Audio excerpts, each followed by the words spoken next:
Hello and welcome to this module 6 of International Marketing Strategy. In module 6, we will be seeing documentation and procedural complexities in export, registration with various agencies. That is, when you are starting an export firm, what are all the various agencies that your firm will have to get registered in? Okay, so that is the second point. Then quality controls that we have seen in couple of other chapters also, but we will just take one particular industry and see what are the quality criteria mentioned for what are the various inspections that will have to be undertaken. Export process orders, that is what kind of pre and post shipment orders, okay, documents. And newly industrial countries that we have already done, BRIC, ASEAN countries, NAFTA, that we have already covered with the blocks, various export blocks. So now we will see what are the registration. Supposing you are starting an organization which is going to export, so where will you start from? The export, then you will have to register it as a company. What kind of, same thing, like whether you start a IT firm or whether you start an export company, how you will have to register it is, you will have to register this as a sole trader or a partnership company, or if you have got lots of money, if it's a big time company, then it's a joint stock company. These are registrations of how to form a company, partnership firm, like that we will say, no, like that. Next very important thing is what you will do is your opening of bank account. Exporters are you have to have a bank account, a current account, okay, in the name of your firm, what exports of gems and jewelry, whatever, in a bank. And then it should be Reserve Bank approved. It cannot be private, it can be private banks, but it should be Reserve Bank approved banks. Then all financial transaction should be routed through this particular bank. That is your foreign exchange coming in, then undertakings, all the documents will have to go through this particular bank.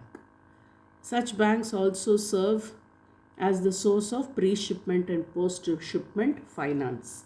Okay, so that is the second very important aspect. The third very important aspect is obtaining a code, that is importer exporter code. That is when you have to export or import, you will need to get a code. Why? Because you are dealing with foreign exchange, so they will need to know whether it is used properly. Okay, so for all these reasons, all your shipment, everything will go through this code. And this CNX, this code is CNX number is replaced now by thing, and then it is Directorate of Foreign Exchange, like how you have the SEBI. Here you have the Director General for Foreign Trade, and the application for this code, for this IEC number or code, is you will have to pay money and then get it. It is 1,000 rupees. So this there is a name change. Now it is called the IEC code for import and export. Right. Next important thing is your PAN, your PAN card, tax. Okay, this is needed for any business, just not for exports, for any business.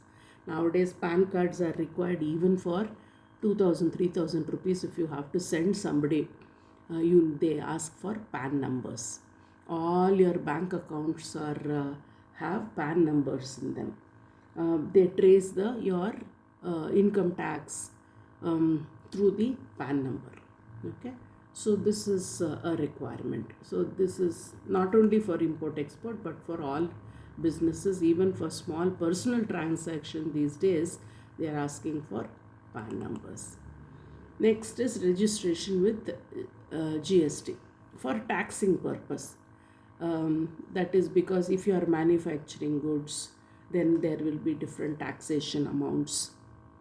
If you are just buying and selling products, then there'll be different sets of or different percentage of amount that is there. Okay, so the GST claims that they don't double tax once you have. So GST number, GST registration with GST registration is required for any exporter, right? So these are basic. uh, then registration with Export Promotion Council. Export Promotion Council, as I mentioned, for every business there is an Export Promotion Council. You have got for coffee, for tea, for gems and jewelries, for leather. So under that also you have to register. Okay. Then there are 21 export promotion councils today for various commodities. Okay. So under that you will have to register. This is another registration. So even in your syllabus, it is given as, it is just not given as documentation and procedure for exports. The topic itself is documentation and procedures and complexities in exports. Okay, you need a lot of formalities and then paperwork to be done, so that there is no racket involved. Okay, racket in terms of, for example, uh, what can happen, what kind of racket can happen. You can book a container um, for in a ship for coffee, and containers, no, they can hold tons. Okay, huge. They can hold 3 houses inside it. Containers are very huge, and you can uh, do illegal businesses. You can export, I mean, you can smuggle arms, ammunitions, human trafficking. Okay, under, because it goes in a huge ship. So that is why so many documentations are important when you are doing your exports. The next one is registration with Export Credit and Guarantee Corporations of India. So these are commercial um, organizations where the risk is undertaken by the bank. Okay. So what happens is there are fluctuations in prices. There are situations like suddenly there will be political turmoil, or like this COVID, there will be untimely differences in between the order and the execution of order. Supposing you are placing an order for 30 lakh t-shirts. By the time the order is executed, it takes about 4 months or 5 months. For all the winter order, it is placed during this time, June, July. For December. For summer order, it is placed during January. So 6 months lead time is there. So to ensure that all the necessary risks are protected, so these things apart from insurance, so this is also one of those risk aspect. Okay, Export Credits and Guarantee Corporation of India. So those registration and what it helps, they help in financial assistance. Supposing you have got an order but you don't have the capital to buy a required cloth or things, working capital, they will, based on the order, once you show an order, they will give you financial assistance. Then registration with other authorities. Which are the other authorities? Now, Federation of Indian Export Organization. Okay, these are all like you have All these are governing organizations. Federation of Indian Export. This is not commodity based. All the commodities, whether you are doing gems and jewelry, leather, or garments, they come under Indian Export Organization. Then Indian Trade Promotion Organization, Chamber of Commerce, Productivity Council. Like that, under various organizations you will have to register. So these are the various registration formalities. Okay. Next, we will go through the what are the pre-shipment and post-shipment. That is something that is very important. Okay, so we will go through what is the first step when you are setting up a thing. Choose appropriate mode of operation, whether you are going to export directly or you are going to go through an agent, how you are going to do your export. Naming of your business. You will have to have a company's name and organizational name. And then registration process I have already spoken to you about. Selecting the company, what kind of company, ownership, partnership, sole proprietorship. Okay, making business correspondence where through various organizations. Okay, buying the various getting the orders from various countries. Selecting the market, okay, where you already have penetrated. Indian coffee is known in certain markets, so it is better to get into those markets. Then prospective buyers. This I think we have covered, which are the websites where there are prospective buyers, how you can correspond to them, how you have to advertise to them. Okay, so online facilities are available today. India Mart, if you see, it is one-stop solution for all the Indian products, and they have international market prospects. Okay, then next aspect,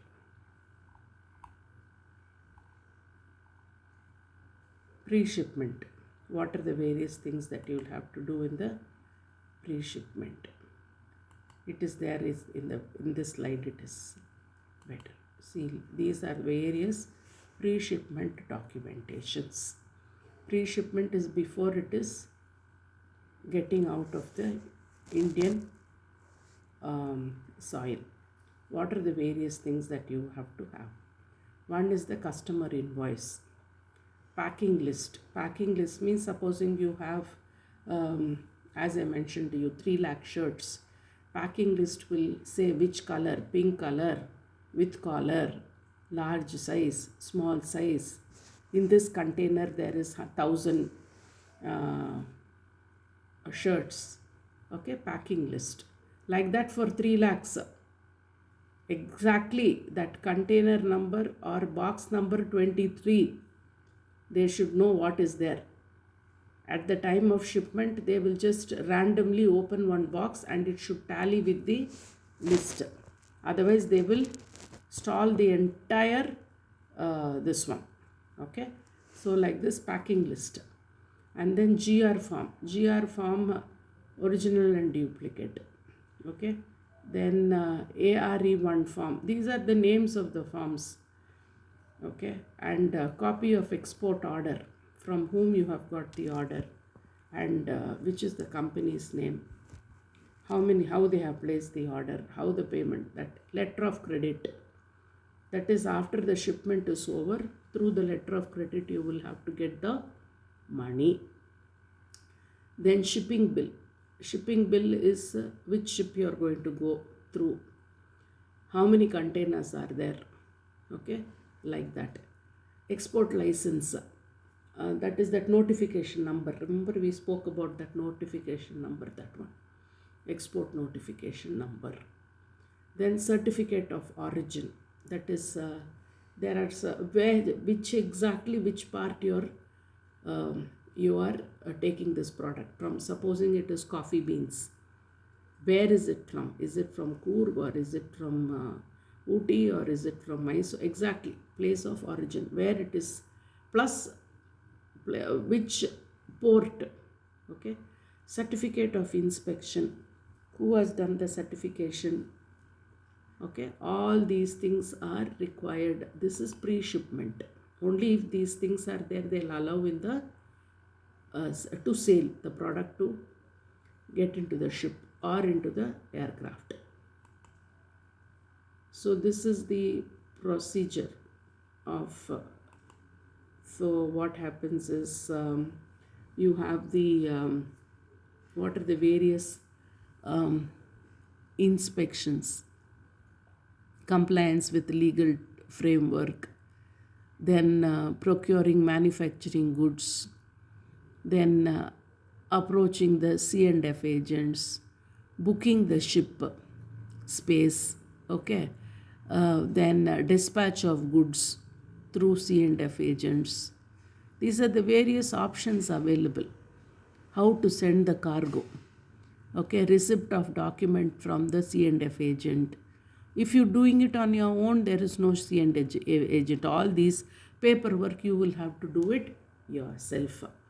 So these are the various procedures how you go about. So pre-shipment is, this is your pre-shipment procedures. All these things you should have. Whether you're a C&F agent or a manufacturer, you should have all these pre-shipment documents. Post-shipment documents, after the goods have gone. Why do you need post-shipment now that goods are gone? No, why do you need? You need to get your payment. Okay, you need to find see that the after it is sent, it will take maybe 2 weeks or 3 weeks by the time the product goes and reaches. Okay, so you need to have these documents. So what are the post shipment documents? One is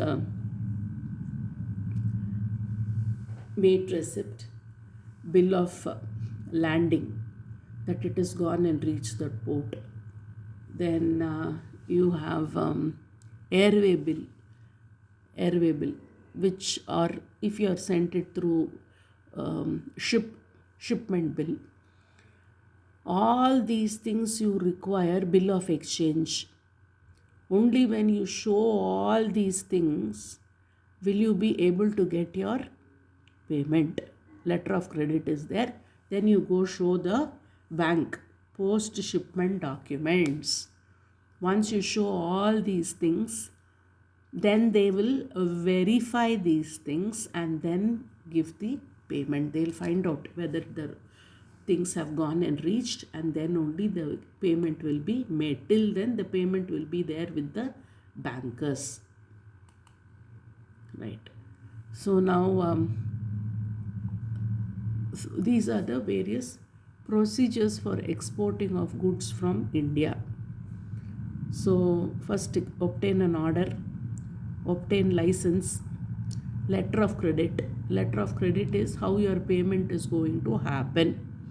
Once I send the products, after this, before they, supposing $1,000 is the amount for the shipment, this $1,000 they have to give it to the bank. Only then you will start all your shipment procedures, pre-shipment procedures. Okay, only after the payment is gone. Then fixing up of exchange rate. Every day it fluctuates, no? So at a particular thing you say, this is the rate we are going to finalize. Foreign exchange formalities, that the banks will take care. Preparation and execution of order. Okay, that is within the time, with the specific thing that you have promised, you have to make the order and send. Then bill of landing, then shipment advice to importer. So once you have all these things, then you will get your payment. So what are the various quality things. So this is the quality inspection for garments. Okay, so look at this. Accepted quality parameters. Okay, that is what is the thread size, what is the color used. Sometimes they will say hand dye, no chemicals, like that. Okay, so production department will there. Based on that, your yarn is purchased. Yarn, this we are talking about clothes, right? So your yarn, 100% cotton, 8% cotton and thing, you have seen all that. Yeah, like that the yarn is taken, then it is the yarn quality, then it is the colors used for dyeing and finishing. So these are the various quality parameters. Spinning of yarn, knitting, dyeing, garment making. In each of this there is quality measures to adhere. There are set standards. Everywhere they will insist on standards. And then that has to be done continuously. And then final product will be there. They'll check it, and only if it is acceptable they will uh, accept to for the bill of credit, that they will pay the amount. So this is as far as the quality is concerned.